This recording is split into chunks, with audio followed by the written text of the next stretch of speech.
마가복음 4장 35절로 41절까지의 말씀을 제가 봉독하도록 하겠습니다. 그날 저물 때에 제자들에게 이르시되 우리가 저편으로 건너가자 하시니 그들이 무리를 떠나 예수를 배에 계신 그대로 모시고 가매 다른 배들도 함께하더니 큰 광풍이 일어나며 물결이 배에 부딪혀 들어와 배에 가득하게 되었더라. 예수께서는 보물에서 베개를 베고 주무시더니 제자들이 깨우며 이르되 선생님이여 우리가 죽게 된 것을 돌보지 아니하시나이까 하니 예수께서 깨어 바람을 꾸짖으시며 바다더러 이르시되 잠잠하라 고요하라 하시니 바람이 그치고 아주 잔잔하여지더라. 이에 제자들에게 이르시되 어찌하여 이렇게 무서워하느냐 너희가 어찌 믿음이 없느냐 하시니 그들이 심히 두려워하여 서로 말하되 그가 누구이기에 바람과 바다도 순종하는가 하였더라. 아멘. 이것은 우리 주님의 말씀입니다.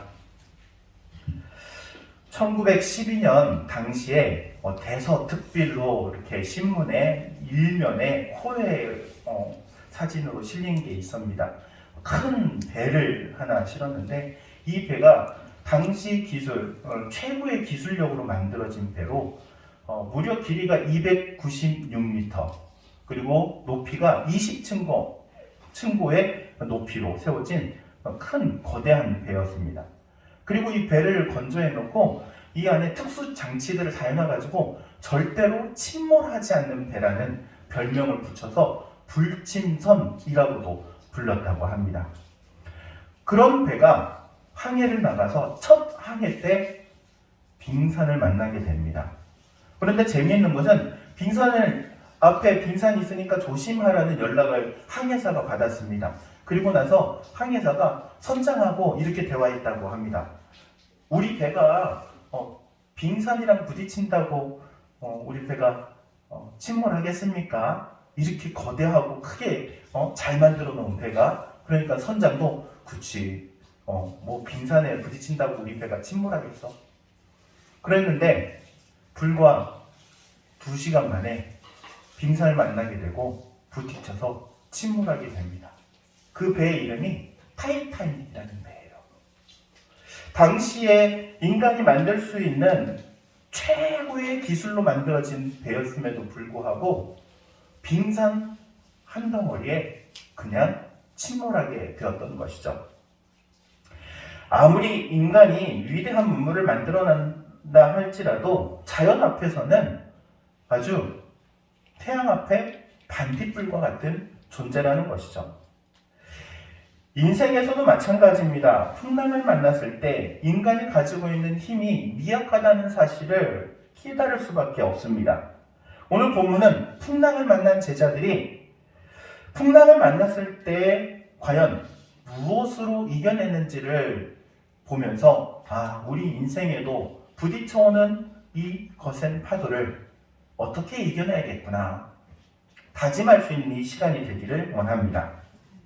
풍랑을 만났을 때 도대체 어떻게 대처하고 있는지, 첫 번째는 내가 가지고 있는 지식과 경험과 그리고 방법을 내려놓아야 한다는 사실입니다. 오늘 본문의 풍랑을 만난 제자들의 이야기는 우리에게 시사하는 바가 큽니다. 이 갈릴리 호수라고도 하고 갈릴리 바다라고도 하는데 이 호수는 길이가 20km 정도이고 폭이 12km 정도 된다고 해요. 특별히 이 제자들이 생활했던 곳은 갈릴리 북쪽입니다. 그리고 갈릴리 북쪽은 높은 산악지형 가운데 호수가 자리 잡고 있어서 이 대륙풍이라고 하잖아요. 바람이 그 기온차 때문에 심하게 부는 지역이기도 했습니다. 변덕스러운 바람이 낮과 밤으로 불고 있는 지역이 바로 이 지역인 것이죠. 예수님의 제자들 중 대부분이 어부입니다. 어부라는 것은 뱃사람이라는 거잖아요. 배를 타고 생활을 하는 사람들이죠. 평생 물고기를 잡고 바다에서 생활했던 사람입니다. 풍랑을 만나는 것도 한두 번이었겠습니까? 얼마나 많은 풍랑을 거쳐왔겠습니까? 그럼에도 불구하고 지금 당하고 있는 이 풍랑, 그들이 가지고 있던 경험도, 기술도, 지식도 다 무의미하게 만들어버리는 풍랑을 만나게 되었던 것이죠. 여러분 한번 생각해 보시기 바랍니다. 뱃사람이었던 이 제자들이 풍랑을 만났을 때 무엇을 했을까요? 그들이 가만히 있었겠습니까? 어떻게 해서든지 이 바람을 이겨내고 목적지로 도달하기 위해서 갖은 애를 썼을 것입니다. 제자들 중에 어떤 제자들은 열심히 노를 젓는 제자들도 있었을 것이고요. 어떤 제자들은 탓을 내려놓고 바람에 휘둘리지 않도록 최대한, 어떤 제자들은 키를 잡고 방향을 제대로 잡고 목적지를 향하도록 키를 붙잡고 있기도 했겠죠. 또 본문에 보니까는 파도가 들이쳐서 배 안에 물이 가득하게 보입니다. 그 물을 빼는 제자들도 있었을 것입니다. 그런데 이 모든 수고와 노력이 불가항력입니다. 도무지 이 풍랑을 이겨낼 수 없었던 것이죠. 막말로 바다에서 산전수전 공중전까지 다 겪었던 이들, 이 풍랑 앞에서는 그들이 가지고 있었던 모든 것들이 무용지물이 되는 순간이었습니다. 자신의 힘으로 배를 건지려고 하면 할수록 오히려 배와 함께 침몰할 수밖에 없는 것이 바로 이 제자들의 모습인 것이죠. 우리의 신앙생활에 있어서도 마찬가지입니다. 내가 가지고 있는 경험, 지식, 그리고 기술, 이 모든 것들이 내 인생의 풍랑을 만났을 때 아무런 도움이 되지 못할 때가 있는 것이죠. 우리가 흔히 하는 말 중에 이런 이야기가 있죠. 내가 왕년에는 말이야. 왕년이라는 게 무슨 말이에요? 좀 잘 나갈 때 말하는 거잖아요. 다 사람마다 어떤 사람이든 다 왕년이 있어요. 저도 왕년이 있어. 나이가 얼마 안 됐지만 왕년이 있어. 왕년에는 말이야. 내가 말이야. 과거를 돌아보면서 앞으로 만나는 문제들을 해결하고자 하는데, 그런데 과거에 경험했던 그 풍랑이 오늘 지금 경험하는 풍랑과는 전혀 다르다는 게 문제인 것이죠. 오늘날 시대를 뉴노멀이라고 합니다. 뉴노멀. 이 뉴노멀이 무슨 말이냐면은 새롭게 시작했다는 거예요. 새롭게. 코로나 때문에 뉴노멀이라는 말이 나왔는데 한 번도 가지 못한 새로운 길을 가는 거예요. 그러니까는 이전에 있던 경험이 필요가 없어졌어요. 이전에 가지고 있던 지식이 필요가 없어졌어요. 쓸데가 없어진 거예요. 내가 그동안 축적해놨던 노하우가 전혀 쓸모없는 게 돼버린 시대가 바로 오늘날의 시대라는 거죠. 한 번도 가지 못한 길을 가고 있기 때문에 무엇이 있냐면은 두려움이라는 게 생겨요. 한 번도 가보지 않았기 때문에. 두렵기 때문에 더더욱 자신이 붙들고 있는 것을 놓는다는 게 쉽지 않은 것이죠. 이 제자들의 모습이 그렇습니다. 자신들이 지금 가지고 있는 노, 키, 혹은 물을 퍼내고 있는 어떤 그릇, 이것을 놓는 것이 쉽지 않은 것이죠. 계속해서 자신들이 해왔던 것을 반복해서 하고 있습니다. 그런데 아무리 그것을 붙들고 있는다 한들 이 풍랑을 이겨내는 일은 유언하게 되었던 것이죠. 그럼 도대체 어떻게 해야 합니까? 풍랑에 의해 집어삼켜질 것 같은 이러한 상황 가운데서 신앙인인 우리가 선택해야 될 것은 과연 무엇일까요? 성경은 다음과 같이 말씀합니다. 잠언 3장 5절 말씀에 너는 마음을 다하여 여호와를 신뢰하고 네 명철을 의지하지 말라. 이렇게 말씀합니다. 하나님만 의지하고 하나님만 신뢰하고 네가 가지고 있는 명철, 네가 가지고 있는 지식, 네가 가지고 있는 분별, 그거 다 내려놔야 한다라고 말씀하고 계시는 것이죠. 내가 가지고 있는 것을 내려놓을 때 비로소 하나님께서 일하시는 것이죠. 내가 붙들고 있는 이것을 놓을 때 비로소 하나님께서 역사하신다는 거예요. 어떤 사람이 길을 가다가 발을 헛디뎌가지고 낭떠러지에서 떨어지게 생긴 거예요. 우와, 떨어지다가 무언가를 딱 잡았는데 나무 뿌리를 하나 잡은 거예요. 나무뿌리를 잡고 매달려가지고 밤새도록 보니까 다 하는데 보이질 않는데 거기서 올라갈 힘은 없고 이거를 놓자니 떨어져 죽을 것 같고 그래서 간절히 기도합니다. 하나님 살려주세요. 하나님 살려주세요.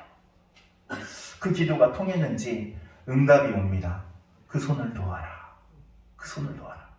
그러니까 이 사람이 이렇게 대답했어요. 아니 이 손을 놓으면 저 죽을 것 같은데요. 이 손을 놓을 수 없어요. 절대 놓을 수 없어요. 이 손을 놓으라니 이 말이 되는 소리입니까? 좀 살려주세요. 살려주세요. 두 번째 음성이 또 들려요. 그 손을 놓아라. 그 손을 놓아라. 그러니까는 이 사람이 그렇구나. 안 되겠구나. 그렇고 이렇게 대답했다고 그래요. 거기 하나님 말고 다른 분 안 계세요? 손을 못 놓겠다는 거지. 손을 못 놓겠다는 거야. 이 손을 놓아야 하나님이 도와주시는데 그 손을 못 놓고 있는 거예요. 여러분, 우리가 인생의 풍랑을 만났을 때 해야 할 두 번째 일이 있습니다. 그것은 바로 예수님을 깨워야 하는 거예요. 예수님을 깨워야 돼요. 제자들이 저마다 살기 위해서 자신이 가지고 있는 모든 능력을 총동원합니다. 사람의 힘으로는 풍랑을 이겨낼 수 없지만 어떻게든 이겨내려고 하는 거죠. 바다 가운데 배가 침몰해가는 상황, 이 상황 가운데 제자들은요, 자신이 가지고 있는 경험과 기술을 토대로 무언가를 열심히 하고 있어요. 그런데 그 열심과 함께 그들은 배와 침몰할 수밖에 없는 상황이 되어버린 것입니다. 그런데 그럼 마지막 순간, 그 마지막 순간에 이 제자들이 예수님을 깨우게 되죠. 38절 말씀입니다. 제가 읽어보도록 하겠습니다. 예수께서는 고물에서 베개를 메고 주무시더니 제자들이 깨우며 이르되 선생님이여 우리가 죽게 된 것을 돌보지 아니하시나이까 하니 이제 곧 배가 침몰해가는 그 마지막 상황 가운데서 예수님을 깨운 것입니다. 여러분, 사람들은 보통 주도권을 다 자기가 가지려고 해요. 주도권을 살아가면서 여러분, 부부끼리 관계에서도요, 서로 주도권을 가지려고 하는 그것 때문에 부부싸움이 일어나요. 남편과 아내가 오늘날은 경제적인 문제로 많이 부부간에 티격태격하죠. 티카티카 그러는데 경제의 주도권을 서로 가지려고 하다가 안 되니까는 어떻게 하냐? 네가 번 것은 네가 쓰고 내가 번 거는 내가 쓰고 이래요. 맞벌이를 하는 부부들이. 그런 모습을 보면서 야, 하나님께서는 가정을 그렇게 세우시지 않으셨는데 여러분, 도대체 누가 주도권을 갖고 누가 가정을 이끌어가야 합니까? 누가 이끌어가야 돼요? 1번 남편, 2번 아내. 여기는 답이 없어요. 3번이 답이야. 예수님. 믿음의 가정은 주도권을 누가 가지고 있어야 돼요? 예수님이 가지고 계셔야죠. 예수님께 주도권을 내드려야 돼요. 남편이 주도권을 잡는 게 아니에요. 아내가 주도권을 잡는 게 아니에요. 돈을 많이 버는 사람이 주도권을 잡는 게 아니에요. 누가 주도권을 잡아야 돼요? 예수님이 주도권을 잡아야 돼요. 물론 이제 그러면서 일하는 데 있어서는 중요한 한 가지 사실이 있기는 해요. 어떤 사실이냐면은 돈을 잘 버는 사람이 주도권을 잡는 게 좋을까요? 돈을 잘 모으는 사람이 주도권을 잡는 게 좋을까요? 돈을 잘 모으는 사람. 그 달란트니까. 좋은 달란트를 가지고 있는 사람이 좋은 역할을 하는 게 맞겠지요. 어찌되었든 사람들은요, 주도권을 자기가 갖고 싶어 해요. 왜냐하면 불안하기 때문에 그래요. 잘못될까봐 불안하기 때문에 주도권을 자신이 가지려고 합니다. 그런데 여러분이 주도권을 갖고 있는다 한들 풍랑 앞에서 침몰하지 않을 자신이 있습니까? 그건 아니라는 거예요. 우리 인생, 내 삶의 주도권을 내가 갖는 것이 아니라 우리 주님께 내어 맡기시기를 바랍니다. 우리 능력 많으신 주님, 능력의 주님께서 우리 삶의 주도권을 잡는 순간 우리의 삶에 놀라운 변화가 일어나기 때문에 그렇죠. 그리고 세 번째로는 예수님을 믿어야 합니다. 여러분, 풍랑이 몰아쳐가지고 배에 물이 가득하게 되었다 그래요. 그런데 그런 상황 가운데 예수님 뭐 하고 계시냐면은 주무시고 계신대요. 여러분, 물에 잠긴 상태로 잠자는다는 게 이해가 되십니까? 이해가 되세요? 몸이 지금 파도 때문에 젖어가고 있는데, 젖었는데 잠자고 있다. 그만큼 피곤했을까? 아니에요. 이것은 예수님께서 제자들을 시험하시기 위해서 기다리고 계시는 거예요. 무엇을 시험하시느냐면은 그들의 믿음을 테스트하시는 거예요. 그들이 어떻게 반응하는지, 제자들이 어떻게 움직이는지를 기다리고 계시는 거죠. 40절 말씀에 그래서 예수님께서 이렇게 말씀하세요. 제자들에게 이르시되 어찌하여 너희가 무서워하느냐 그래요. 무서워하느냐. 너희가 어찌하여 믿음이 없느냐 그래요. 두 가지를 말씀하시죠. 왜 무서워하느냐, 그리고 왜 믿음이 없느냐. 그런데 여기에서 왜 무서워하느냐가 풍랑 때문에 무서워하는 것을 말하는 게 아니에요. 오히려 41절 말씀에 보면 이렇게 말합니다. 그들이 심히 두려워하여 서로 말하되 그가 누구이기에 바람과 바다도 순종하는가. 그러니까는 예수님께서 깨워서 첫 번째 하신 일이 풍랑을 잠잠케 하시잖아요. 바람, 파도, 잠잠하라, 고요하라 하시니 잠잠하게 되었는데 그 모습을 보고 제자들이 두려워했던 거예요. 예수님의 말 한마디에 풍랑이, 거센 풍랑이 잠잠해지니까는 놀란 거예요. 그리고 예수님을 무서워해요. 아마 이렇게 말할 수 있을 거예요. 예수님 혹시 저 귀신 아냐? 그렇잖아요. 거센 풍랑, 파도가 그냥 쳐가지고 배가 침몰하게 된 상황 가운데서 예수님 말 한마디에 그 풍랑이 잠잠해지는데 그 모습을 보고 두려워한 거예요. 풍랑을 두려워한 게 아니고 그 풍랑을 잠잠케 하신 예수님을 보고 두려워한 거예요. 거기에 대해서 예수님께서 책망하시는 거예요. 왜 두려워하느냐? 너희들이 왜 나를 두려워해? 그렇게 너희들 믿음이 없어? 내가 누군데? 예수 그리스도께서 하나님의 아들이시기 때문에 제자들에게 그것을 꾸짖고 계시는 거예요. 내가 하나님의 아들이고 내가 하나님의 본체인데 왜 너희들은 그것을 아직도 믿지 못해?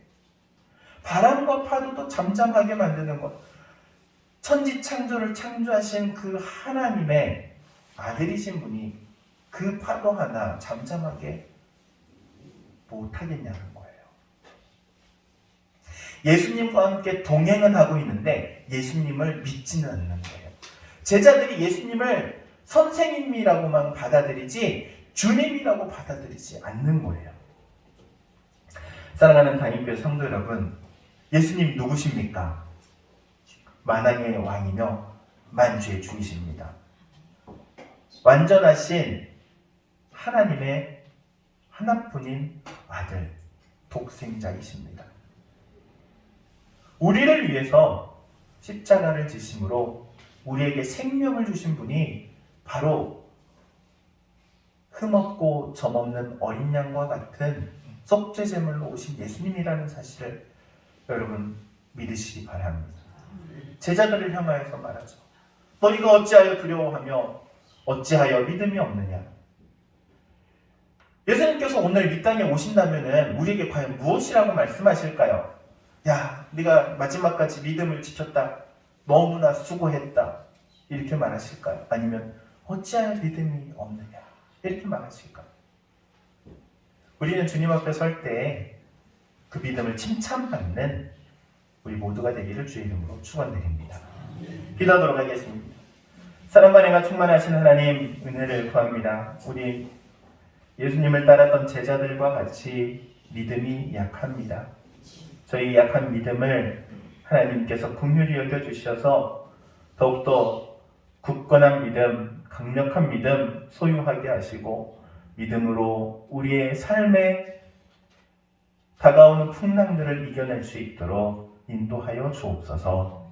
예수님의 이름으로 기도하옵나이다. 아멘.